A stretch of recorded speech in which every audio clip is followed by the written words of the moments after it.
अस्सलाम वालेकुम रहमतुल्लाह। अम्मार है। आज हम इंशाल्लाह करेंगे मार्च 2023 का पेपर नंबर 32। ये A2 लेवल वालों का है। जो एस लेवल वाले हैं उनके लिए मैंने अभी वीडियो वो बना ली है पेपर 1-2 की, तो वो उसको चैनल पे जाके चेक कर सकते हैं। Moving on to question number first. Utility theory is based on the assumption of the rational consumer what is necessary to act as a rational consumer. देखो, रैशनल कंज्यूमर हमारे पास वो होता है जो कि हल्का सा अक्लमंद होता है and he makes rational choices. ठीक है, so he must have access to complete information, तो इसमें आपको येस होना चाहिए। And he should not have any addictive behaviour, उसका दिमाग कोई एडिक्शन से ना भरा हो। And he can make sensible and rational choices, तो उसमें आएगा no. Choice is independent of other consumer, exactly yes, क्योंकि अगर आप दूसरों के डिपेंडेंट हैं, ठीक है, then you are not a rational consumer, you are basically a dependent consumer, तो उसका आंसर होगा D. Quite an easy question. Moving on to question number 2. The price of good S is $6, तो ये $6 की है, and the price of good T is $8, तो ये है $8 की. A consumer's marginal utility for each good is shown. ठीक है.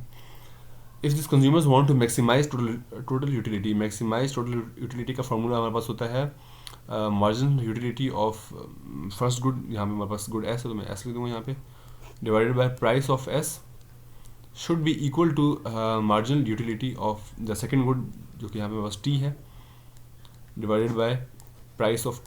ठीक है, ये है फॉर्मूला हमारे पास जब ये हमने अपनी यूटिलिटी को, टोटल यूटिलिटी को हमने मैक्सिमाइज़ करना होता है। ठीक है अब हम इसमें खाली पुट करेंगे, अपनी इन्फॉर्मेशन पुट करेंगे, जहाँ पहले हम इसको डिवाइड कर देते हैं। इसके वजह से एक इजी फॉर्मूला ये है कि मैं इसको जो 36 जो है हमारे पास जो मार्जिनल यूटिलिटी है उसको हम प्राइस से डिवाइड कर देंगे। ठीक है, 36, एक minute, I will just take out my calculator.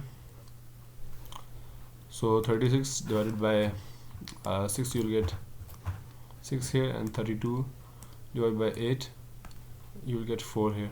ठीक है, फिर आप करेंगे 24 divided by 6, you will get 4 here, and 22 divided by 8, you will get 2.75. 18 divided by 6 करेंगे आपको 3 आ जाएगा। 20 divided by 8 करेंगे, 20 divided by 8 you will get 2.5. 9 divided by 6 करेंगे, you will get something like 1.5. और 18 divided by 8 करेंगे, you will get 2.25. और यहाँ पे 0 आएगा, और 9 divided by 8 करेंगे 1.125. 1.125। ठीक है, अब देखो अब हमने क्या फाइंड करना है। हमने वो फाइंड करना है जहाँ पे हमारे पास दोनों सेम होंगी, जहाँ पे हमारे पास मार्जिनल यूटिलिटी, हमारी जो मार्जिनल इसको ऐसा, हाँ, जब हम मार्जिनल यूटिलिटी को डिवाइड करेंगे अपने प्राइस से, तो फिर हमारे पास ये आ जाएगी, सॉरी, बेसिकली ये हमारे पास आ जाएगा जब इनके इसका ये जो ये पूरा जो हमारे पास डिवीजन, ठीक है, इससे हमारे पास क्या निकलेगा, marginal utility per dollar, marginal utility per dollar. ठीक है, तो फिर हमारी जो marginal utility per dollar of S जो है, of S should be equal to marginal utility per dollar of T. ठीक है, अब हम ग्राफ पे देखते हैं, ये छोटे टेबल पे देखते हैं कि कहाँ पे हमारी marginal utility per dollar S की और टी की दोनों सेम है। 6 और 4 तो सेम नहीं है, 4 और 4 सेम है। अगर हम ये देखें तो ये हमारे पास कॉम्बिनेशन सेम जा रहा है। ठीक है, हेंस इसका मतलब ये है कि हमारे जो कंज्यूमर है उसको 2 प्रोडक्ट गुड कंज्यूम करने चाहिए, सॉरी गुड एस कंज्यूम करनी चाहिए, और एक गुड टी कंज्यूम करनी चाहिए। Hence B is the correct answer कि भाई 2 good S and 1 good T, इससे आपकी टोटल यूटिलिटी मैक्सिमाइज होगी। बस इस फार्मूले को याद रखना कि मार्जिनल यूटिलिटी पर डॉलर आपका सेम होना चाहिए फॉर बोथ गुड, इससे आप अपनी टोटल यूटिलिटी आप मैक्सिमाइज कर सकते हैं। Moving on to question number 3. The diagram shows the effect of a price change on an individual consumer's equilibrium moving from E1 to E2. पहले हम E1 पे थे, यहाँ पे थे, और अब हम पहुँच गए E2 पे। अच्छा, तो अगर हम ग्राफ को देखें तो गुड एक्स की बाय की प्राइस को देखें तो प्राइस उनकी इंक्रीज़ हुई है, सॉरी प्राइस गिरी है। क्योंकि देखो पहले थे हम जी पे थे, E1 जी पे था हमारा, ठीक है, and then we move on to E2। इसका मतलब कि भाई हम अब कंज्यूम ज़्यादा कर सकते हैं, now we can consume more of good X. और वो कब होती है, जब आपके पास प्राइस गिरेगी, इससे आपकी एडी बढ़ेगी। क्योंकि क्योंकि आपकी इससे रियल डिस्पोजेबल या फिर आपकी जो रियल इनकम है या फिर आपकी जो डिस्पोजेबल इनकम है वो बेसिकली आपकी इंक्रीज होगी, ठीक है। और जिसकी वजह से you can now consume more of good eggs. Now they are asking कि what can be deduced from the diagram about the price change, the substitution effect and the income effect. इन्होंने 3 चीज़ों के बारे में कहा है। प्राइस चेंज हमारी क्या हुआ भाई, गुड एक्स जो है उसकी प्राइस गिरी है। सब्स्टिट्यूशन इफेक्ट क्या होगा, जब भी आपकी प्राइस गिरती है, ठीक है, तो अगर वो एक इन्फीरियर गुड है, ठीक है, तो उसमें फिर आपके पास आएगा आपका इनकम इफेक्ट आएगा। और अगर आपकी वो गिवन गुड है देन आपका आएगा सब्स्टिट्यूशन इफेक्ट आपका आएगा, ठीक है। तो इन दिस केस हमारे पास मेरे ख्याल से नहीं, उन्होंने यहाँ पे मेंशन नहीं किया हुआ, मगर इसमें हमारे पास जो प्राइस कम हुई जिसकी वजह से now he can consume more of good x. इसका मतलब कि हमारा जो सब्स्टिट्यूशन इफेक्ट है इट इज़ ग्रेटर देन और इनकम इफेक्ट, इसको मैं एस लिख दूँगा, ठीक है। एंड इनकम इफेक्ट हमारा of course it will be smaller than और सब्स्टिट्यूशन इफेक्ट, ठीक है। तो प्राइस चेंज हमारी फॉल, ठीक है, और सब्स्टिट्यूशन इफेक्ट हमारा दोनों पॉजिटिव रहेगा, इनकम इफेक्ट हमारा नेगेटिव होगा। क्यों? क्योंकि भाई जब भी हमारा प्राइस चेंज होती है फॉर नॉर्मल गुड तो फिर हमारे पास जो सब्स्टिट्यूशन इफेक्ट होता है it always and always overcome और इनकम इफेक्ट, सिंपल। तो उसका आंसर बी होगा। Question number 4, what is likely to help create dynamic efficiency? Entry barriers are reduce to increase competition in the market. Wrong, बिल्कुल unrelated है। Firms are legally bound to produce where price equal marginal cost, ये भी बिल्कुल unrelated है। Taxes on profit are raised to encourage firm to produce where price equals average cost, ये भी गलत है। Taxes on retain profits are reduce to encourage investment, exactly. जब आपकी इन्वेस्टमेंट बढ़ेगी इससे आपकी जो डायनामिक एफिशिएंसी है वो आपकी इंक्रीज होगी। हैज़ आपका आंसर डी है। इसमें अगर देखा जाए where price equal marginal cost, ये बेसिकली आपका मेरे ख्याल से बनता है एलोकेटिव एफिशिएंसी बनती है, और प्राइस इक्वल एवरेज कॉस्ट नहीं, मेरे ख्याल एलोकेटिव एफिशिएंसी आपकी बनती है सी पे, ठीक है। हैंस इसका आंसर डी होगा। Question number 5, at which level of output is sales maximization achieved consistent with earning normal profit? देखो आप जब सेल्स मैक्सिमाइजेशन करते हैं तो फिर इसका मतलब क्या होता है कि आपका जो एवरेज कॉस्ट है it should be equal to your average revenue, सही है ना। तो ये आपका कहाँ पे पॉइंट बनता है, यहाँ पे बनता है, हैंस डी आंसर है, ठीक है। और नॉर्मल प्रॉफिट भी आपका इसी पे ही बनता है। इससे अगर कोई भी पॉइंट पहले ये जो आपका ए बी सी है ये सारे आपके आएंगे सुपर नॉर्मल प्रॉफिट में के अंदर आएंगे, हैंस इसका आंसर डी होगा। Moving on to question number 6, sorry, what is achieved in monopolistic competition in the long run? monopolistic competition होता है हमारे पास जहाँ पे हमारे पास ज़्यादा फर्म्स होते हैं और फिर ज़्यादा बायर्स होते हैं। However there are differentiated products, ठीक है, एक सिमिलर प्रोडक्ट नहीं होते। तो अच्छा हाँ, ये हमारे पास होती हैं, यहाँ पे हमारे पास कोई एफिशिएंसी हमारी की नहीं होती है हमारी मोनोपोलिस्टिक कंपटीशन के अंदर। Why? Because it is not an efficient market. अच्छा, तो हमारे पास एलोकेटिव एफिशिएंसी नहीं होगी। और सुपर नॉर्मल प्रॉफिट, अच्छा इन्होंने बात की लॉन्ग रन की, लॉन्ग रन में कभी भी आपका सुपर नॉर्मल प्रॉफिट नहीं होगा। क्यों नहीं होगा? इसकी मैंने एएस लेवल वीडियो के अंदर भी मैंने एक्सप्लेन की थी कि देखो फॉर एग्जांपल ये है आपका हाँ, यहाँ पर लिख देता हूँ नॉर्मल प्रॉफिट, ठीक है। तो ये आपका नॉर्मल प्रॉफिट है। अच्छा, अब आपने कर दूँगा इसको। अब आपने अगर कोशिश की है कि लॉन्ग रन के अंदर या फिर शॉर्ट रन के अंदर, लॉन्ग रन की बात करते हैं, अगर आपने सुपर नॉर्मल प्रॉफिट कमाया है, ठीक है, सुपर नॉर्मल ठीक है प्रॉफिट, तो अगर आप यहाँ से शिफ्ट हुए हैं सुपर नॉर्मल की तरफ तो उससे क्या होगा? इससे ये होगा कि अब एक मिनट, अगर आप यहाँ से यूँ शिफ्ट हुए हैं, ठीक है, इससे ये होगा कि अब आपके पास बाहर से फर्म्स अंदर आएंगी मार्केट के अंदर। क्यों? क्योंकि now it's a more lucrative market, वहाँ पे अब आपको मोर प्रॉफिट मिल रहा है। And when they will enter your market, आपका जो सुपर नॉर्मल प्रॉफिट्स हैं it will basically come back to your normal profit, क्योंकि आपका जो कंपटीशन है वो हाई हो गया, ठीक है। Now consumers have more choice, hence your profits will fall, और वो वापस अपने नॉर्मल प्रॉफिट की तरफ आपकी जो है ना प्रॉफिट आ जाएगा। और अगर आपने कोशिश की है सब नॉर्मल प्रॉफिट उनके कम, सब नॉर्मल प्रॉफिट कमाने की, ठीक है, इन द लॉन्ग रन, इससे क्या होगा कि आपके पास जो आपके फर्म्स हैं who can not survive at this point they will basically leave the market, ठीक है। और जब वो लीव करेंगे मार्केट तो फिर आपके पास तो हाँ, तो फिर आपके पास जो आपका कंपटीशन ख़त्म हो जाएगा, and then you will basically have a duopoly और मोनोपोली, और फिर आपकी जो प्रॉफिट होंगे they will basically start to increase, क्योंकि आपके पास कंपटीशन कम है, चॉइस कंज्यूमर के पास कम है, and basically you are the one who is selling that specific good, hence you will again return back to your normal profit. तो जो भी कुछ हो, you will still come back to your normal profit in the long run, ठीक है। तो आपका super normal profit in the long run में नहीं होगा, हैंस इसका आंसर ए है। Quite an easy question.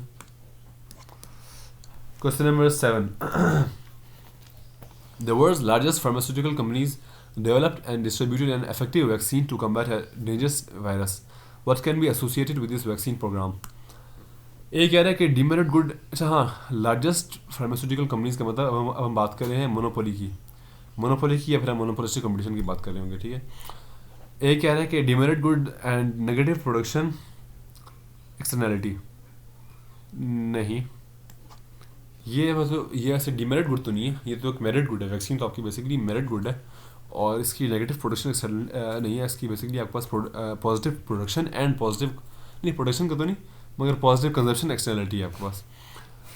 B कह रहा है, हाँ exactly B is correct answer, क्योंकि देखो इम्परफेक्ट कंपटीशन होगा भाई, क्योंकि the world largest pharmaceutical companies की बात कर रहे हैं ना, hence now we are talking about monopolies. भाई कुछ कंपनीज है जो कि, ठीक है, जो कि पूरी दुनिया के लिए उन्होंने एक इफेक्टिव वैक्सीन बनाई है, ठीक है, and this in this company they are the world largest, ठीक है, hence they are basically controlling the supply of the specific vaccine. तो ये इम्परफेक्ट कंपटीशन है। And positive consumption externality, exactly vaccine की पॉजिटिव कंजप्शन एक्सटर्नैलिटी होती है। सी और D दोनों रॉन्ग है, तो उसका आंसर बी है। Moving on to question number 8. A landlord owns a house which is rented to tenants. The tenants are required to pay electricity and water bills. The landlord is required to decorate and repair damage to the house and its garden. What is not, अब हम not की बात कर रहे हैं, an example of the principal agent problem. Principal agent problem होता है जब एक बंदा अपनी जिम्मेदारी नहीं लेता, ठीक है। तो उससे ये होता है कि फॉर एग्जाम्पल अगर हम उसकी बात करें, बैंक की बात करें, ठीक है, तो बैंक क्या करते हैं कि वो लैंड इतना करते हैं कि उनकी जो रिजर्व रिक्वायरमेंट है वो बेसिकली ख़त्म हो जाती है। और वो क्यों ऐसा करते हैं, क्योंकि उनको पता होता है कि भाई गवर्नमेंट है या फिर जो हमारी एफडीए है वो हमें कवर अप कर लेगी, ठीक है। और इसी तरह 2008 के अंदर हुआ था कि जो लेमन ब्रदर्स है, हमारा बैंक है लेमन ब्रदर्स के नाम से, उसने इतना ज़्यादा लैंड किया कि उसकी वजह से उनकी जो रिजर्व रिक्वायरमेंट थी वो होगी ख़त्म।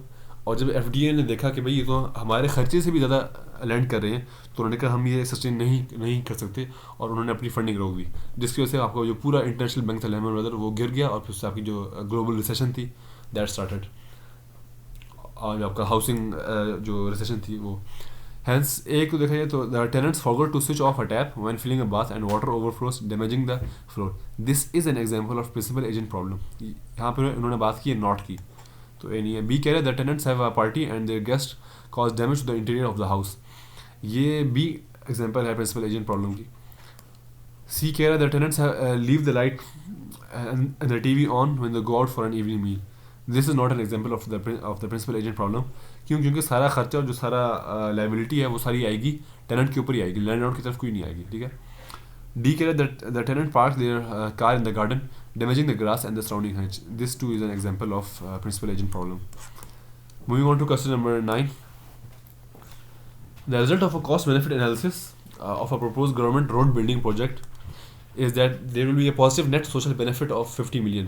अब हम बात करें पॉजिटिव नेट सोशल बेनिफिट, इसका मतलब कि हमारे पास कोई नेगेटिव एक्सटर्नैलिटी नहीं है हमारे पास, ठीक है। उल्टा हमारे पास एक positive net social benefit of $50 million है। Why might the government not proceed, उन्होंने नॉट की बात की है विद द प्रोजेक्ट। ये कह रहा है कि the project would not be profitable for a private firm. Private firm की तो बात ही नहीं है, यहाँ पे हम बात कर रहे हैं गवर्नमेंट की बात कर रहे हैं। बी कह रहा है the project would cause negative externalities. उन्होंने जब बता दिया कि हमारे पास एक पॉजिटिव नेट सोशल बेनिफिट आएगा $50 million का, तो यहाँ ये बी भी रॉन्ग है। सी कह रहा है there is a limited capital available for government projects. Exactly this can be reason, क्योंकि जब आपके पास सोशल बेनिफिट भी आपका $50 million का आ रहा है, ठीक है, आपको जो नेट सोशल बेनिफिट है वो भी आपका पॉजिटिव है, और फिर आपका जो कॉस्ट बेनिफिट एनालिसिस है वो भी आपका सही आ रहा है, then the only reason why a government may not be able to proceed with the project वो यही होगी कि भाई उसके पास लिमिटेड कैपिटल अवेलेबल है। डी कह रहा है कि there would be more there would be more who loss than gain. ये हमें एग्जैक्ट इन्फॉर्मेशन हमारे पास नहीं पड़ी, जबकि क्वेश्चन की तरफ से हमें यही कह रहे हैं कि पॉजिटिव नेट सोशल बेनिफिट हमारे पास ज़्यादा है, तो I think so there will be more who gain than the ones who loss who lose. तो उसका आंसर सी होगा। Moving on to question number 10, if the marginal cost of a good is lower than its price, allocative efficiency has not been achieved, what is likely to remedy this situation? देखो sorry, जब आपने allocative efficiency achieve करनी होती है तो allocative efficiency क्या होती है कि भाई आप अपनी जो रॉ मटेरियल है या फिर आपके जो फैक्टर्स ऑफ प्रोडक्शन है वो आप उस तरह लगा रहे हैं कि भाई आपके पास सबसे ज़्यादा आपका आउटपुट हो, ठीक है। योर बेसिकली यू आर क्या कहते हैं उसको, आपकी जो आप अपने फुल कैपेसिटी पे काम करेंगे, ठीक है, and you are making you are basically making the most out of your resources, out of your raw materials, ठीक है।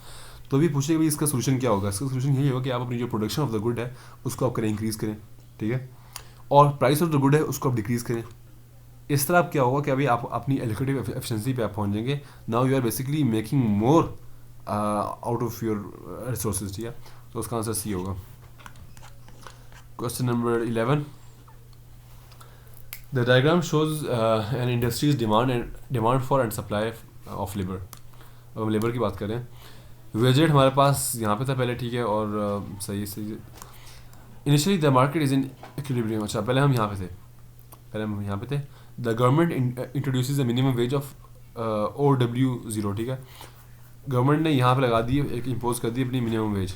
इसकी वजह से क्या हुआ, इसकी वजह से आपकी जो डिमांड फॉर लेबर है वो गिर जाएगी, इट विल बेसिकली कम है। आपकी जो डिमांड होगी वो यहाँ पे आ जाएगी, मगर आपकी जो सप्लाई ऑफ लेबर है वो आपकी बेसिकली इंक्रीज़ हो जाएगी। आपकी सप्लाई इंक्रीज़ होगी और आपकी डिमांड बेसिकली शिफ्ट हो जाएगी बैकवर्ड्स, ठीक है, सॉरी मूव होगी बैकवर्ड्स। क्वेश्चन पूछा कि what will be the effect on the level of employment in the industry. देखो, जब आपकी डिमांड गिर गई है, जब आपकी डिमांड Y से X पे पहुंच गई है, तो उसका मतलब क्या हुआ, इसका मतलब ये हुआ कि आपकी अनएम्प्लॉयमेंट बढ़ गई है, ठीक है। अब लोग कम एम्प्लॉय करें जिसकी वजह से आपकी अनएम्प्लॉयमेंट बढ़ेगी। ए कह रहा है कि decrease equal to XY, exactly आपकी जो एम्प्लॉयमेंट होगी वो Y से और जो उनकी जो फासला है इससे गिर जाएगी। Hence answer is A. तो क्वेश्चन नंबर 11 का आंसर है A. Moving on to question number 12, the diagram shows the supply curve of labour for two separate market X and Y।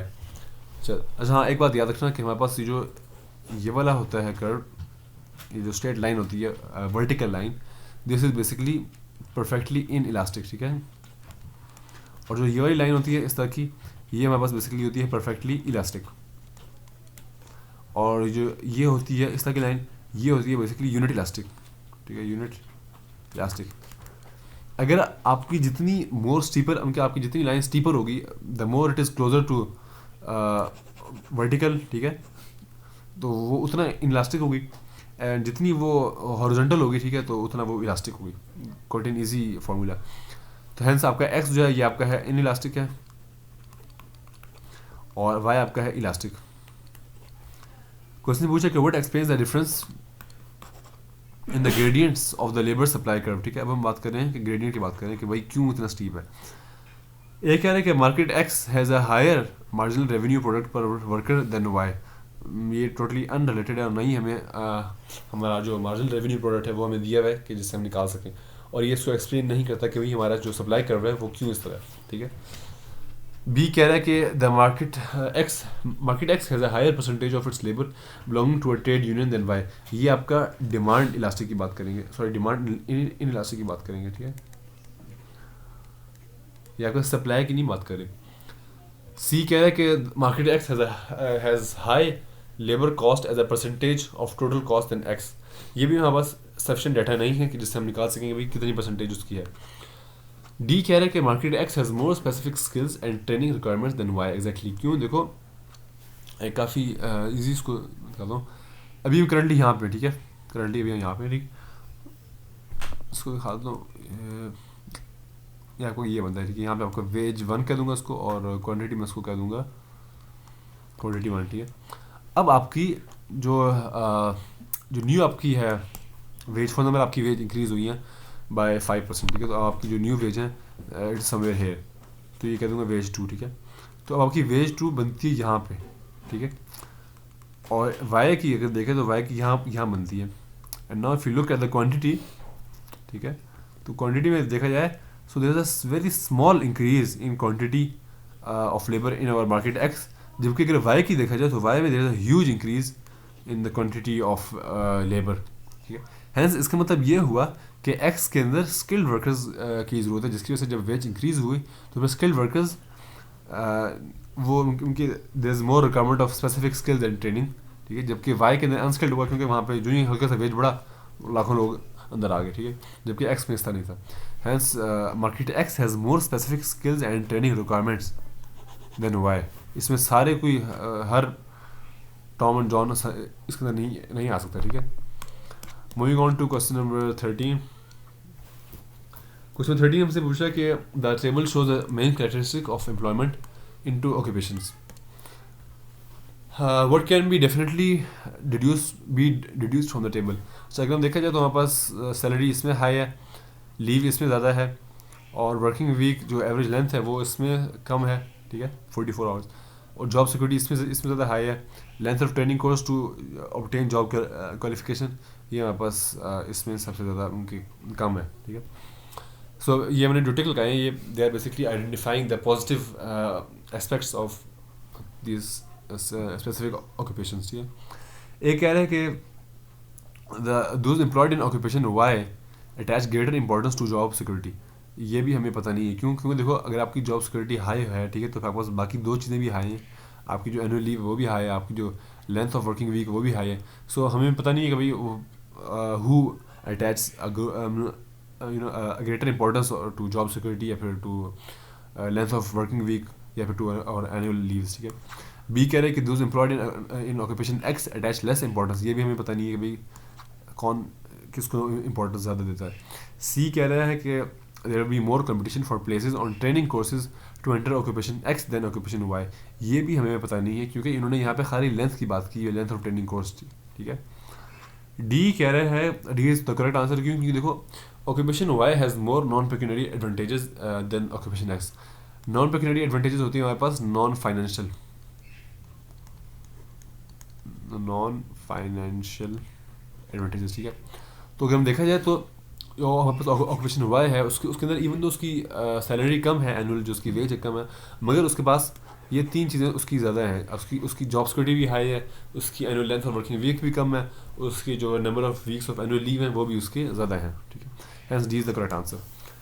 Moving on to question number sorry question number 14, which changes in direct and indirect taxes are likely to increase the inequality in the distribution of income in a developed economy।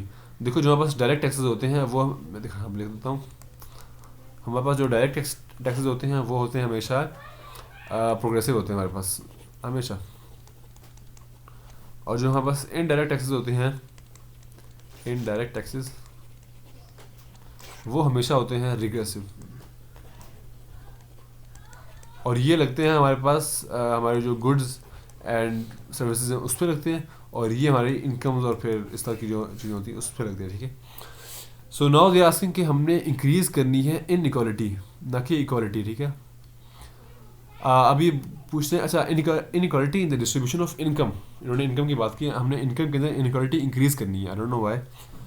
Anyways direct taxes अगर हम increase करेंगे इससे क्या होगा कि आपकी जो है आपकी जो इनकम है वो बेसिकली मोर इक्वली डिस्ट्रीब्यूट होगी, कि जो अमीर होंगे वो ज़्यादा अपना परसेंटेज देंगे अपने टैक्स में से, ठीक है, जबकि गरीब कम देंगे, और इस तरह you will move towards an equal distribution of income. Hence your direct taxes should fall ताकि आपकी एक इनइक्वालिटी आपकी इंक्रीज़ हो, और indirect taxes they should basically rise. क्यों, क्योंकि देखो जब आपके इनडायरेक्ट टैक्सेस होंगे वो जब राइज करेंगे इससे क्या होगा कि आपके रिग्रेसिव हैं, और जो रिग्रेसिव टैक्सेस होते हैं वो हमेशा आपकी जो इनकम इन इक्वालिटी है उसको स्टिमुलेट करते हैं, ठीक है, उसको राइज देते हैं। तो हाँ इसका आंसर होगा B. Question number 15. A government wishes to reduce the use of cars in cities. Let me just erase this all. अच्छा, हमसे कह रहे हैं कि भाई गवर्नमेंट ने कार्स का यूज़ उन्होंने ख़त्म करना है या फिर कम करना है सिटी के अंदर. विच policy should be used? A decrease in parking charges. इससे तो बल्कि आपकी जो यूजेज ऑफ कार्स है वो इंक्रीज़ होगी. हेंस ए भी इसका आंसर नहीं है. बी कह रहा है लोअरिंग टैक्स ऑन पेट्रोल. नहीं, इससे भी आपकी कंजप्शन इंक्रीज़ होगी. सी कह रहा है कि रेस्ट्रिक्टिंग साइकिलिंग. ये इससे भी आपकी जो यूजेज ऑफ कार्स होगी वो बेसिकली इंक्रीज़ होगी. डी कह रहा है कि सब्सिडाइजिंग पब्लिक ट्रांसपोर्ट. ये हमारे पास आता है, इसको कहते हैं हम सब्स्टिट्यूशन इफेक्ट. नहीं, इसको हम कहते हैं, हाँ, सब्स्टिट्यूशन होता है कि इससे हमारे जो लोग होंगे वो कार से शिफ्ट हो जाएंगे पब्लिक ट्रांसपोर्ट के ऊपर. वो प्राइवेट ट्रांसपोर्ट से शिफ्ट हो जाएंगे पब्लिक के ऊपर. ठीक है, तो उसका आंसर डी होगा. Moving on to question number 16. In a country, the top 20% of earners pay 45 in income tax and 25 on sales tax. ठीक है, आपका सेल्स टैक्स हमेशा होता है इनडायरेक्ट टैक्स, और इनकम टैक्स आपका हमेशा होता है डायरेक्ट टैक्स. यानी कि डायरेक्ट टैक्स का मतलब कि वो होता है प्रोग्रेसिव, और जबकि इनडायरेक्ट टैक्स होता है रिग्रेसिव. ठीक है. And receive 5% in cash benefits. What is the percentage of disposable income for this group? देखो, आपकी डिस्पोजेबल इनकम किस तरह निकलती है. आपकी डिस्पोजेबल इनकम, मैं उसको डी आई लिख रहा हूँ. आपकी बेसिकली जो ग्रॉस इनकम होती है, ग्रॉस इनकम, ठीक है, उससे आप माइनस करते हैं सारे टैक्सेस. अच्छा, टैक्सेस की हम किसी की बात कर रहे हैं? टैक्सेस ऑन इनकम, ना कि आपकी जो टैक्सेस आप जो स्पेंडिंग में आपके जो खर्च होते हैं वो. ठीक है, वो हम उसकी बात नहीं कर रहे हैं. हम खाली इनकम की बात कर रहे हैं. ठीक है. हेंस अगर हम देखा जाए तो हमारे पास पहले इन्होंने परसेंटेज के अंदर बात की हुई है, तो हम अपनी जो डिस्पोजेबल इनकम होगी या फिर हमारी जो ग्रॉस इनकम होगी उसको हम लेंगे 100%. ठीक है, उसमें से 45% आपका चला जाएगा इनकम टैक्स के अंदर, माइनस 45. ये आपके पास पीछे बनता है 35. सॉरी, ये आपको बनता है, माय बैड, आपका 45 बनता है. ठीक है, 45%. मगर अगर हम देखा जाए तो उन्होंने कहा है भाई 5% इन कैश बेनिफिट्स. हेंस हम अपना लेंगे 105% लेंगे माइनस 45, और ये आपके पास पीछे बचता है 60%. हाँ, सो आपकी डिस्पोजेबल इनकम आपकी जो पीछे बचेगी वो होगी सी, 60%. मैंने काफ़ी मैस बना दिया. Let me just erase it. बस एक फॉर्मूला याद रखना कि जो पास डिस्पोजेबल इनकम होती है उसको हम कैलकुलेट करते हैं ग्रॉस इनकम. ठीक है, हमारी जो नेट इनकम है जिसमें हमारी कमीशन आ जाता है, सैलरी आ जाती है, शेयर आ जाते हैं, सब कुछ आ जाता है. ठीक है, तो उससे माइनस करते हैं अपने टैक्स ऑन इनकम, ना कि हमारे tax on goods and specific services. ठीक है, तो हमारे पास ये आंसर बनता है C. Moving on to question number 17. Which combination of circumstances is most likely to lead to an increase in a country's budget deficit? अच्छा, ये पूछते हैं कभी कौन सी सर्कमस्टेंस से हमारा जो बजट जो हमारा है डेफिसिट है वो इंक्रीज़ होगा. ठीक है, इंक्रीज़ की बात की है उन्होंने. टोटल जीडीपी अगर हमारा इंक्रीज़ होगा, इससे बेसिकली हमारे जो डेफिसिट है वो बेसिकली ज़्यादा डीपर होगा. क्यों? क्योंकि देखो, जब आपने अपना जीडीपी बढ़ाना होता है then you will have to spend more. Government को चाहिए होगा कि वो स्पेंड ज़्यादा करे. ठीक है, it will have to increase its spending. Hence your GDP should decrease. क्योंकि जब आपका डिक्रीज होगा तो फिर गवर्नमेंट वो ज़्यादा स्पेंड करेगी. जब वो ज़्यादा स्पेंड करेगी तो फिर उसका जो बजट डेफिसिट है वो बेसिकली इंक्रीज़ होगा. अनएम्प्लॉयमेंट जब हमारी राइज़ करेगी, ठीक है, तो उससे क्या होगा आपकी जो गवर्नमेंट स्पेंडिंग है, आपकी जो गवर्नमेंट की जो अनएम्प्लॉयमेंट बेनिफिट्स हैं और जो फैसिलिटीज़ जो वो प्रोवाइड करती है या फिर जो पब्लिक गुड्स हैं उस पर उसको ज़्यादा स्पेंडिंग करनी पड़ेगी. ठीक है, तो इन दोनों सूरतों में इसकी जो गवर्नमेंट स्पेंडिंग है वो बेसिकली इंक्रीज़ हो जाएगी, और जिससे आपका डेफिसिट और भी गहरा होगा. और जो आपका गवर्नमेंट स्पेंडिंग है दैट शुड, अगर डिक्रीज़ करोगे तो उससे आपका बेसिकली डेफिसिट बहुत ज़्यादा वर्सन हो जाएगा. ठीक है, तो हमें लाइक लॉजिकली अगर सोचें तो no change is the best. क्योंकि अगर आप तीनों में अपना डेफिसिट बढ़ा रहे हैं, अगर आपका तीनों में आपका डेफिसिट बढ़ रहा है, सो देन इससे आप बेसिकली डिफ़ॉल्ट पे आपने पहुंच जाएंगे. Hence the best answer is B. ठीक है, question number 18. Which statement applies to a central bank and to a commercial bank? ए कह रहा है कि सेंट्रल बैंक इशू करता है बैंक नोट्स एग्जैक्टली, और कमर्शियल बैंक, और जो हमारा कमर्शियल बैंक है उसकी जो वो इशू नहीं करता, ठीक है। बी कह रहा है कि lender of the last resort, हाँ ये हम पास सेंट्रल बैंक करता है, क्योंकि जो लास्ट रिजॉर्ट का मतलब कि भाई आखिर में हमारे पास जो कोई पैसे बचे नहीं, ठीक है, तो फिर हमारे पास जो बैंक ही है वही लेंड करता है हमारे बैंक्स को, ठीक है, जो हमारे कमर्शियल बैंक हैं उनको। सी कह रहा है कि मैक्सिमाइज प्रॉफिट, नहीं सेंट्रल बैंक मैक्सिमाइज नहीं करता, सो दिस इज ट्रू, और कमर्शियल बैंक करते हैं, exactly this two is true, है आपका सी आंसर होगा। डी कह रहा है कि receives deposit directly from the government, no नहीं, बल्कि यहाँ पे आपका येस होता है, क्यों, क्योंकि देखो आपका जो सेंट्रल बैंक है वही तो गवर्नमेंट से डील करता है, गवर्नमेंट आपके कमर्शियल बैंक से तो डील नहीं करते, गवर्नमेंट तो बेसिकली गवर्नमेंट का जो बैंक होता है वो आपका सेंट्रल बैंक होता है। सेंट्रल बैंक इन सम कंट्रीज, इन सम इकोनॉमीज उसकी एक सेपरेट आइडेंटिटी होती है, for example bank of England है, ठीक है, उसको लिटरली उनको सेपरेट उनको इंडिपेंडेंस मिलती है, अपने मुल्क से उनको एक इंडिपेंडेंस मिलती है, उनकी पूरी हिस्ट्री होती है, hence C is the correct answer. Moving on to question number 19. What is the most likely to be the biggest what is most likely to be the biggest contribution to sustainable economic growth in a developed economy? अब हम बात करेंगे sustainable economic growth की बात करें, ठीक है। तो ए कह रहा है कि a movement of people from rural to urban areas, नहीं ये सस्टेनेबल, अब वी डोंट नो, क्योंकि इट मे बी सस्टेनेबल अगर हमारे पास शहरों में जगह है, और अगर शहरों में जगह नहीं है then it will not be sustainable, और फिर अगर इससे हमारी पोल्यूशन इंक्रीज हो रही है तो फिर भी ये सस्टेनेबल नहीं होगा। हाउएवर हमारे पास इतनी इन्फॉर्मेशन नहीं दी गई कि हम इससे अपनी एज्यूम्पशन निकाल सकें, hence A is not the answer. B कह रहा है कि an increase in technical training, हाँ ये सही है।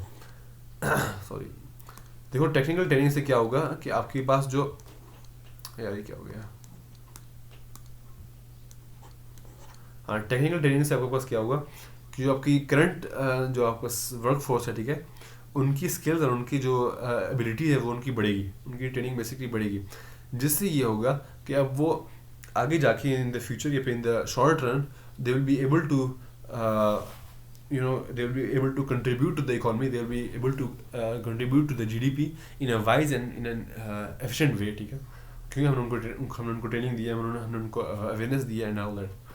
सी कह रहे हैं कि an increase in the size of population, ये भी हमारा अनसस्टेनेबल है, और डी कह रहे हैं rising consumer credit level, this is totally unrelated. Question number 20, which policy is likely to increase unemployment. अब हम बात कर रहे हैं अनएम्प्लॉयमेंट को हमने इंक्रीज करना है बेसिकली, ठीक है। ए कह रहे हैं कि an increase in retraining facilities, गलत, इससे आपकी अनएम्प्लॉयमेंट डिक्रीज होगी। बी कह रहे हैं कि significant increase in indirect taxes, मैंने आपको पहले भी बताया था हमारे इनडायरेक्ट टैक्स जो होते हैं वो हमारे हमेशा होते हैं रिग्रेसिव होते हैं, और ये लगते हैं किस चीज़ के ऊपर, गुड्स एंड सर्विसेज के ऊपर, गुड्स एंड सर्विसेज, ठीक है। तो आपका इसका आंसर होगा बी, क्योंकि इससे आपकी जो आपके पास रिग्रेसिव टैक्स होते हैं they basically contribute to the unemployment, और उसको उल्टा इंक्रीज करेंगे। सी भी गलत है, क्योंकि अगर आप सेलेक्टिव इंपोर्ट कंट्रोल करेंगे तो इससे आपकी बेसिकली अनएम्प्लॉयमेंट से कोई ताल्लुक ही नहीं है। और अगर आप डी कह रहे हैं कि an increase in public sector deficit, इससे आपकी बेसिकली अनएम्प्लॉयमेंट गिरेगी। Question number 21, what does the accelerator principle state. देखो एक्सेलरेटर प्रिंसिपल होता है हमारे पास कि बेसिकली एक्सेलरेटर प्रिंसिपल कहता है कि हाँ कि अगर आप यहाँ पे फॉर एग्जाम्पल आपकी जो एग्रीगेट डिमांड है वो इंक्रीज़ हुई है, ठीक है, आपकी एग्रीगेट डिमांड इंक्रीज़ होने से ये होगा कि आपकी एग्रीगेट सप्लाई इंक्रीज़ होगी, ठीक है, मगर आपकी एग्रीगेट सप्लाई इंक्रीज़ होने के लिए जो हमारे पास बीच में आ जाती है, यहाँ पे हमारे पास आ जाएंगे फर्म्स, या फर्म्स को चाहिए होगा कि वो अपनी जो इन्वेस्टमेंट्स हैं, इसकी वजह से वो अपनी जो इन्वेस्टमेंट्स हैं उसको वो बेसिकली इंक्रीज़ करें, वरना उनकी एग्रीगेट सप्लाई इंक्रीज़ नहीं होगी, because they may be producing और they may be working at their maximum capacity और देयर टोटल आउटपुट, ठीक है। हेंस आपकी जब भी कंजप्शन एग्रीगेट डिमांड किससे बढ़ती है, हमारी ये बढ़ती है कंजप्शन जब हमारी इंक्रीज़ होती है, ठीक है, सी स्टैंड्स फॉर कंजप्शन। तो जब हमारी कंजप्शन और जो हमारी इन्वेस्टमेंट्स है, जो हमारा एक्सेलरेटर प्रिंसिपल है, ये इन दोनों को रिलेट करता है। भाई हमारी जो कंजप्शन जब हमारी इंक्रीज़ होगी तो उससे हमारी इन्वेस्टमेंट भी बेसिकली इंक्रीज़ होगी। ए कह रहा है कि consumption is a function of the rate, ना इनकम की तो बात ही नहीं आती, इनकम की तो बात ही नहीं आती यहाँ पे ना। बी कह रहा है इनकम, फिर इनकम की बात कर ली। सी कह रहा है कि इन्वेस्टमेंट, हाँ investment is true element is a function of the rate of change of income. हाँ वैसे सॉरी मैंने आपको पहले गलत कहा था। इनकम देखो इस तरह होता है कि आपकी जब आपकी इन्वेस्टमेंट बढ़ेगी, जब आपके एग्री की डिमांड बढ़ेगी, इससे आपकी जो फर्म्स की जो है क्या कहते हैं, उनकी जो फर्म ओनर की या जो हमारे पास एंटरप्रेन्योर्स हैं उनकी जो इनकम है वो बेसिकली इंक्रीज़ होगी, ठीक है। तो उनकी उसको ये एक्सेलरेट करेगा, ठीक है, उनकी इनकम को एक्सेलरेट करेगा। Hence investment is a function of the rate of change of income. So C is the correct answer. D कह रहा है कि investment is a function of the rate of interest. नहीं, rate of interest totally out of related चीज़ है, तो इसका answer D होगा, सॉरी सी होगा इसका answer. Moving on to question number 22, which government aim is least likely to be achieved using macro economic monetary policy measures, ठीक है। अब हम बात कर रहे हैं लीस्ट की, ठीक है। ए कह रहे हैं कि लो अनएम्प्लॉयमेंट लेवल, नहीं ये बल्कि होता है कि जब भी अपनी मैक्रो इकोनॉमिक मॉनेटरी पॉलिसी लगाते हैं, मॉनेटरी, ठीक है, तो उससे आपकी अनएम्प्लॉयमेंट लेवल आपकी बेसिकली गिरती है। तो ये दिस इज ट्रू। बी कह रहा है कि मोर equal income distribution, this is the correct answer, क्योंकि मॉनेटरी पॉलिसी जो होती है वो बेसिकली आपकी इनकम डिस्ट्रीब्यूशन से उसका कोई लेना देना नहीं होता। वो जो हमारी फिस्कल पॉलिसीज हैं उसमें हमारा थोड़ा सा एक एलिमेंट आ जाता है इनकम डिस्ट्रीब्यूशन का, कि हम हमारे जो डायरेक्ट टैक्सेस हैं या फिर जो हमारे इनडायरेक्ट टैक्सेस हैं उनको बढ़ाते हैं, कम करते हैं in order to stimulate more equal income distribution, ठीक है। तो मॉनेटरी पॉलिसी का इससे कोई ताल्लुक नहीं है, hence B is the correct answer. Moving on to question number 23, a government adopts an expansionary fiscal policy to increase the economic growth rate, ठीक है। अब हम इकोनॉमिक ग्रोथ रेट को हमने इंक्रीज़ करना है, ठीक है, और हमने कौन सी पॉलिसी अप्लाई की है, fiscal. Which other main macro economic aims is this policy most likely to help. अब हमने फिस्कल पॉलिसी हमने ना अप्लाई की है, ठीक है, और एक्सपेंशनरी फिस्कल पॉलिसी हमने अपनाई है, जिसकी वजह से हम चाहते हैं कि हमारी जो इकोनॉमिक ग्रोथ रेट है वो इंक्रीज़ हो, और इससे हमारे पास बाकी क्या इफेक्ट आएगा अब वो हम देखते हैं। फुल एम्प्लॉयमेंट हमारे पास ना हाँ होगी, क्योंकि देखो जब ये फिस्कल पॉलिसी आप जब अपनी एक्सपेंशनरी फिस्कल पॉलिसी लगाते हैं और आपकी इकोनॉमिक ग्रोथ रेट को आप बढ़ाना चाहते हैं, तो जो ही आपकी जीडीपी बढ़ेगा, ठीक है, उससे आपकी आउटपुट बढ़ेगी। आउटपुट बढ़ने के लिए आपकी जो एम्प्लॉयमेंट है वो आपकी इंक्रीज़ होगी, and your unemployment will fall, hence आपकी ए या डी में आंसर होगा। स्टेबल प्राइस लेवल नहीं, क्योंकि देखो अगर आपका स्टेबल प्राइस लेवल होता तो आप फिर अपनी जीडीपी बढ़ाएंगे किस तरह। जीडीपी हमेशा बढ़ता है एट स्टडी इन्फ्लेशन रेट, इसलिए इंटरनेशनली इन्फ्लेशन रेट को रखा गया है 2% पे, कि भाई ये एक हेल्दी स्टेबल इन्फ्लेशन रेट है जिससे आपकी price level is constantly rising, constantly increasing, ठीक है। तो आपका जो करंट अकाउंट सरप्लस है वो आपका कम होना चाहिए, क्योंकि देखो अगर आपका करंट अकाउंट सरप्लस ज़्यादा होगा तो उसका मतलब ये है कि भाई आप अपनी इकोनॉमी को बेसिकली उसको स्लो करना चाहते हैं, कि भाई आपके पास एक सरप्लस आ गया, ठीक है, and you want to basically decrease that surplus, so you will spend more, ठीक है। तो इससे आपका बेसिकली फिस्कल पॉलिसी आपको उसका कोई ताल्लुक नहीं होगा, क्या भाई आप एक एक्सपेंशनरी फिस्कल पॉलिसी लगाएं और आपका करंट अकाउंट सरप्लस बने, ठीक है। फिस्कल पॉलिसी में हमेशा हम खर्च ज़्यादा करते हैं, जिसकी वजह से हमारा करंट अकाउंट सरप्लस नहीं, हमारा करंट अकाउंट डेफिसिट बनता है। तो यहाँ पे हमारा ये कट आएगा, hence answer is D. Question number 24, country X decides to devalue its currency to eliminate a balance of payment deficit. अब हमने अपने डेफिसिट को ख़त्म करना है, ठीक है, और उसके लिए हमने अपनी करेंसी को डिवैल्यू किया। Why might devaluation have a positive effect on its macro economy. A कह रहा है कि कॉम्पिटिटिव प्राइसिंग ऑफ एक्सपोर्ट्स में create employment potential in country X. Exactly, देखो जब भी अपनी करेंसी को डी वैल्यू करते हैं, उसको मैं एक सिंपल एग्जांपल दिए कि ये फॉर एग्जाम्पल आपका कंट्री है, ये आपकी करेंसी जिसको मैं सी से डिनोट कर रहा हूँ, और ये फॉरेन करेंसी जिसको मैं ई से डिनोट करूँ, या फिर आपकी एक्सटर्नल करेंसी, ठीक है। हुआ ये कि आपने अपनी करेंसी को डी वैल्यू किया। जब आपने अपनी करेंसी को डी वैल्यू करेंगे तो जो आपकी गुड्स हैं जो कि बाहर आप बेच रहे हैं उनकी बेसिकली प्राइस कम हो जाएगी। जब उनकी प्राइस कम होगी तो फिर लोग इसको ज़्यादा ख़रीदेंगे, ठीक है। उसकी वजह से क्या होगा कि भाई आपकी जो एक्सपोर्ट की प्राइस है they will become more competitive than your exports. And जब आपकी एक्सपोर्ट्स आपकी जब यहाँ पे एक्सपोर्ट्स इंक्रीज़ होंगी, इसकी वजह से आपकी जो कंट्री के अंदर आपकी जो एम्प्लॉयमेंट लेवल है आपको जो कंट्री के अंदर आपका एम्प्लॉयमेंट लेवल है वो बेसिकली इंक्रीज होगा, है ना, एंड दस आपका एक एम्प्लॉयमेंट पोटेंशियल आपके कंट्री एक्स के अंदर क्रिएट होगा। हेंस इसका आंसर ए है। Moving on to question number 25,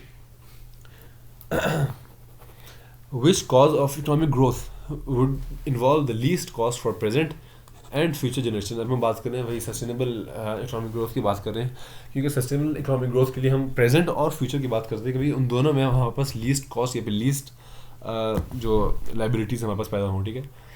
एक कह रहा है कि increase exploitation of countries mineral resources.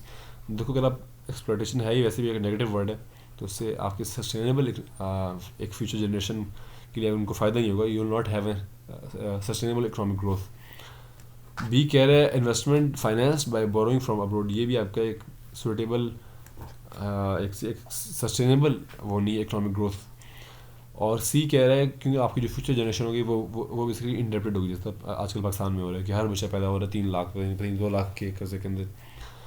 सी कह रहे हैं कि investment finance by high rates of domestic savings, ये भी गलत है, क्योंकि अगर आपने अपनी सेविंग्स को अपने इन्वेस्टमेंट के अंदर खर्च कर दिया है तो फिर आपकी जो फ्यूचर जनरेशन होगी उनके पास उतना पैसा ही नहीं होगा, उनके वालिदैन के पास इतना पैसा ही नहीं होगा कि वो उनकी पढ़ाई के ऊपर, उनकी ट्रेनिंग के ऊपर, उनके जो भी उनकी जो भी सप्लाई, जो भी हमारी सप्लाई साइड पॉलिसीज हैं, ठीक है, उनके ऊपर खर्च करें। एनीवेज डी कह रहा है technological innovations in production process, नहीं ये भी आपका, हाँ सॉरी, ये आपका सही आंसर है, क्योंकि देखो आपकी जो इनोवेशंस होंगी, ठीक है, उससे आपके पास क्या होगा कि इनोवेशन हमेशा होती है ये एक पॉजिटिव वर्ड है, ठीक है। इससे आपका जो LRAS कर्व है वो बेसिकली शिफ्ट होगा टू द राइट, और इससे आपकी जो इकोनॉमी की जो कैपेसिटी है वो बेसिकली आपकी शिफ्ट होगी to the right, and you will move toward a more sustainable economic growth. Hence इसका आंसर डी है। Moving on to question number 26, which additional components may be included when measuring economic development that are not included in measures of economic growth। अब हम बात कर रहे हैं कि भाई इकोनॉमिक डेवलपमेंट में वो कौन से एडिशनल कंपोनेंट्स हैं जो कि हमारे इकोनॉमिक ग्रोथ के अंदर हम नहीं इंक्लूड करते, ठीक है, नॉट की बात की है उन्होंने। Changes in the distribution of GDP, ये तो हम इंक्लूड करते हैं अपने इकोनॉमिक डेवलपमेंट के अंदर, ठीक है, क्योंकि इकोनॉमिक डेवलपमेंट के अंदर आपके जितनी भी फैक्टर्स ऑफ इकोनॉमिक ग्रोथ हैं वो सारे इसके अंदर आते हैं, ठीक है। They asking what which additional level of poverty, ये हाँ ये आपके इकोनॉमिक ग्रोथ के अंदर नहीं आती है, आपके ओनली इकोनॉमिक डेवलपमेंट के अंदर आते हैं, ठीक है। देखो बस याद रखना कि इकोनॉमिक डेवलपमेंट जो होती है वो बेसिकली 2 कंपोनेंट से बनी होती है, एक हमारा जो GDP है या फिर हमारी इकोनॉमिक ग्रोथ है उससे, प्लस हमारा जो वेलफेयर है, जो हमारा सोशल वेलफेयर है उससे, ठीक है। तो लेवल ऑफ पॉवर्टी आपको जो सोशल वेलफेयर उसके अंदर उसका एक हिस्सा है, तो उसका आंसर होगा C या D। Real income per capita, ये भी आपके सोशल वेलफेयर का हिस्सा है, तो ये भी यस होना चाहिए, ठीक है। इसका आंसर डी था। नहीं गलत गलत गलत गलत हो गया। आपका ये जो रियल इनकम पर कैपिटा है ये तो आपकी इकोनॉमिक ग्रोथ के अंदर भी आता है। अगर हम देखा जाए तो हमारी GDP को निकालने का एक तरीका जो होता है वो हमारे रियल इनकम पर कैपिटा से भी होता है, ठीक है। इनकम से होता है, हमारे जो कंजप्शन है उससे होता है, हमारी जो इन्वेस्टमेंट्स है उससे होता है, और भी बहुत सी चीज़ें, ठीक है। हेंस यहाँ पे नो आएगा, तो उसका आंसर C होगा। Moving on to question number 27, which curve is shown in the diagram. Simple सी बात है, उन्होंने यहाँ पे मेंशन किया हुआ इनकम इनइक्वालिटी और यहाँ पे उन्होंने मेंशन किया हुआ इनकम पर कैपिटा, तो ये आपका हमेशा कजनेट कर्व होगा। आपको जो कजनेट कर्व होता है ना उसमें एक साइड पे होता है इनकम इनइक्वालिटी और दूसरी साइड पर होता है इनकम पर कैपिटा, ठीक है। तो जो आपकी इनकम पर कैपिटा बढ़ती है तो आपकी जो आपकी इनकम इनइक्वालिटी है वो भी आपकी बढ़ेगी, and reaching at this point, यहाँ पे जो ये वाली साइड एरिया है ना ये होता है हमारे पास डेवलप्ड इकोनॉमीज़, ठीक है, डेवलप्ड इकोनॉमीज़, और आपके पास ये वाला सारा हिस्सा है ये हमारे पास आता है डेवलपिंग इकोनॉमीज़,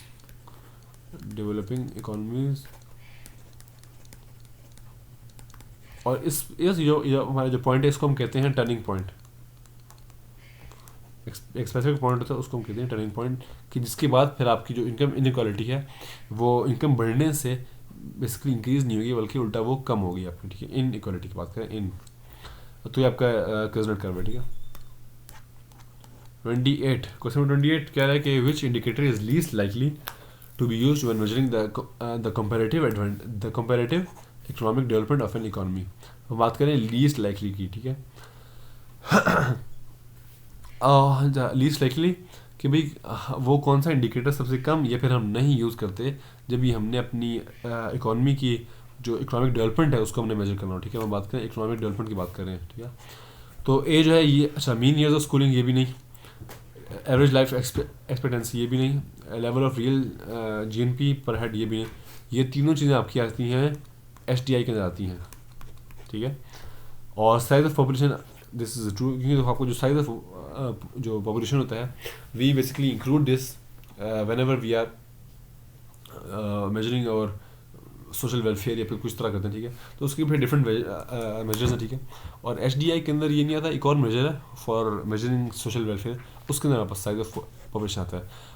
पर उन्होंने पूछा, क्वेश्चन ने पूछा कि what is which indicator is least likely, भाई कौन सा सबसे कम यूज़ होगा जब भी हम अपने इकोनॉमिक डेवलपमेंट के बारे में मेजर कर रहे होंगे। तो इकोनॉमिक डेवलपमेंट के अंदर हम कभी भी अपने साइज ऑफ पॉपुलेशन को नहीं देखते हैं, ठीक है। Moving on to question number 29, what is an example of and expenditure switching policy. Expenditure switching policy का मतलब ये होता है कि भाई आप पहले आप इंपोर्ट पे ज़्यादा खर्च कर रहे थे, ठीक है, इंपोर्ट्स के ऊपर, और अब आप ज़्यादा खर्च कर रहे हैं अपनी डोमेस्टिक जो आपकी प्रोड्यूस है आपकी, या फिर आपकी जो डोमेस्टिक गुड्स एंड सर्विसेज हैं उस पर आप ज़्यादा खर्च करें, ठीक है।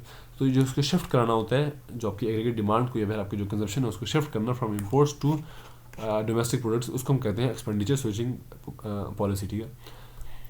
ए कह रहा है कि an increase in income tax rates, नहीं, इससे अगर आपकी इनकम टैक्स रेट बढ़ेगी तो उससे आपका ओवरऑल आपका जो कंजप्शन है वो बेसिकली गिर जाएगी।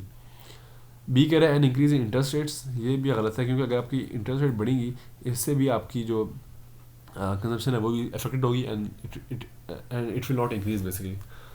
सी कह रहा है an increase in tariff rate, exactly इससे क्या होगा कि आपकी ओनली आपकी इंपोर्ट्स की प्राइस बढ़ जाएगी, जिसकी वजह से इनकी कंजप्शन गिर जाएगी और आपकी डोमेस्टिक पे ये लोग सारे स्विच हो जाएंगे, ठीक है। डी कह रहा है an increase in the supply of money, भाई सप्लाई ऑफ मनी और आपकी जो मॉनेटरी पॉलिसी है उनका कोई ताल्लुक नहीं आपकी एक्सपेंडिचर स्विचिंग पॉलिसी से, हैंस इसका आंसर डी होगा। Moving on to the last question, labour from low income countries, अच्छा हाँ, labour from low income countries often migrate to high income countries and find jobs, ठीक है। How would such a movement of labour be likely to affect the economic growth and the pressure on wages rises in the high income countries. सब ये कह रहे हैं कि आपके पास जो लो इनकम कंट्री की जो लेबर होती है फिर आपकी वर्कफोर्स होती है वो ऑफ्टन टाइम वो माइग्रेट करती है और वो एमिग्रेट करती है टू हाई इनकम कंट्रीज़ और वहाँ जाके जॉब्स फाइंड करती है, ठीक है। तो वो पूछते हैं कि भाई उससे, इस मूवमेंट ऑफ लेबर से आपकी जो इकॉनमी है, आपकी उसकी ग्रोथ है, उस पर क्या इफेक्ट आएगा और जो आपके प्रेशर ऑन वेजेस है उस पर क्या इफेक्ट आएगा, ठीक है। So let's look, economic growth हमारी बेसिकली होगी इंक्रीज़, क्यों, क्योंकि देखो आपकी इकोनॉमिक ग्रोथ क्यों इंक्रीज होगी, आपके पास जब लेबर आपको जाएंगे हाई इनकम कंट्रीज़ में तो वो भेजेंगे रेमिटेंसेस, जिस तरह हमारा पाकिस्तान चल रहा है, हमारा जो पाकिस्तान है वो बाहर के लोगों की रेमिटेंसेस पे चल रहा है, ठीक है। और major part of GDP is basically dependent upon remittances. और दूसरा पार्ट ये है कि जब बाहर के लोग वापस आएंगे so they will have more skills and more ideas and training and qualifications and abilities, ठीक है, जिसकी वजह से वो बेसिकली टैलेंट अंदर ला रहे हैं कंट्री के अंदर, इससे हमारी जीडीपी बेसिकली बढ़ेगी, हमारी जो इकोनॉमिक ग्रोथ है वो बेसिकली इंक्रीज़ होगी। Pressure on the wages rises जो है वो हमारा बेसिकली वो डिक्रीज़ होगा, क्यों, क्योंकि देखो जब आपके पास मोर क्वालिफिकेशन, हमारे पास जब more skills and more abilities and more talent हमारे पास कंट्री के अंदर आएगा आप, तो उससे ये होगा कि हमारे पास जो वेजेस होंगी वो बेसिकली गिरेंगी, वो उन पर एक राइज का उन पर इफेक्ट नहीं आएगा, ठीक है, hence they will basically decrease. तो उसका आंसर सी बनेगा। अच्छा, इसकी एक और वजह है कि क्यों डिक्रीज होंगी, क्योंकि देखो आपके पास जब आपकी लेबर चली गई है आपकी कंट्री से, तो आपके पास पीछे लेबर कम रहेगी, ठीक है, उसकी वजह से आपको जो प्रेशर ऑन वेज होगा वो आपका कम होगा। मगर however in the long run वो बेसिकली इंक्रीज हो जाएगा, क्योंकि अब जो फर्म्स हैं उनको ज़्यादा लेबर चाहिए होगा and then they will try to increase wage in order to attract more and more people. मगर शॉर्ट टर्म की जब हम बात करें तो फिर आपका सी आंसर बनता है। So quite an easy question paper, कुछ इसमें सवाल टेक्निकल थे, ठीक है। सो इंशाल्लाह कल हम स्टार्ट करेंगे अपने 2022 के question paper 12 of May June series 2022, ठीक है, या फिर 2019 का करें। मेरे ख्याल से 2019 का करते हैं, क्योंकि 2022 वाले जो है हमारे पास क्राइटेरिया है वो सर उन्होंने शिफ्ट कर दिया है, वो उसमें कोविड वाला था ना, कोविड वाला। हैंस 2019 का हम करेंगे question paper 12 of May June 2019। So good luck with your preparation, और फिर अपने चैनल को जो है उसको ज़रूर चेक करना, उस पर मैं कभी भी वो वीडियो अपलोड कर दूँगा। It may be helpful in your revision. Thank you and अस्सलाम वालेकुम रहमतुल्लाह।